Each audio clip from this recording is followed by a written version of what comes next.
ম্যাচের আগে বেরিয়ে এলো টিম ইন্ডিয়ার একাদশ, ইডেনে বড় চমক। বন্ধুরা আপনারা যদি দেখতে চান তাহলে ভিডিওটি শেষ অবধি দেখতে হবে, চ্যানেলটিকে সাবস্ক্রাইব করে একটা লাইক দিতে হবে এবং নোটিফিকেশন বেল আইকন দাবাতে হবে। ইডেনে দক্ষিণ আফ্রিকার বিরুদ্ধে প্রথম টেস্টের আগে ভারতীয় একাদশ নিয়ে শুরু হয়েছে জোর জল্পনা। এদিকে টেস্টে বিশ্ব চ্যাম্পিয়ন দক্ষিণ আফ্রিকা, অন্যদিকে ঘরের মাঠে নিজেদের হারানো গৌরব ফিরে পেতে মরিয়া ভারত।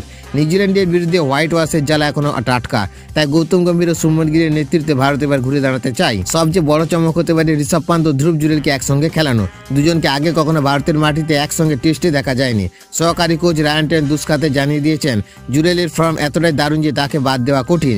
বেঙ্গালুরুতে তার সাম্প্রতিক 200 রান দলের আস্থার কারণ। ইডেনের উইকেট শুকনো ও ঘূর্ণিমুখী, তাই 3 স্পিনারে নামতে পারে ভারত। কুলদীপ যাদবের পরিবর্তে দেখা যেতে পারে 3 অলরাউন্ডার রবীন্দ্র জাদেজা, অক্ষর প্যাটেল, ওয়াশিংটন সুন্দরকে। এই 3 জন ব্যাটিংয়ের দলের গভীরতা বাড়াবে। শেষ টেস্টে নীতিশ কুমার রেড্ডির পরিবর্তে দলে ফিরতে পারেন ঋষভ পান্ত, যদিও কুলদীপ যাদবকে বাদ দেওয়া নিয়ে প্রশ্ন উঠেছে।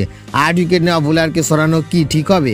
এখন দেখার গিল ও গম্ভীরের যুগলবন্দি কোন একাদশে নামায় প্রোটিয়াদের বিরুদ্ধে এই অগ্নি পরীক্ষায়। এক নজরে দেখে নিন দক্ষিণ আফ্রিকার বিরুদ্ধে ভারতের সম্ভাব্য একাদশকে। রাহুল, যশস্বী জয়সওয়াল, সাই সুদর্শন, শুভমন গিল অধিনায়ক, ঋষভ পান্ত উইকেট কিপার, ধ্রুব জুরেল, রবীন্দ্র জাদেজা, ওয়াশিংটন সুন্দর, অক্ষর প্যাটেল, মোহাম্মদ সিরাজ, জসপ্রীত বুমরাহ।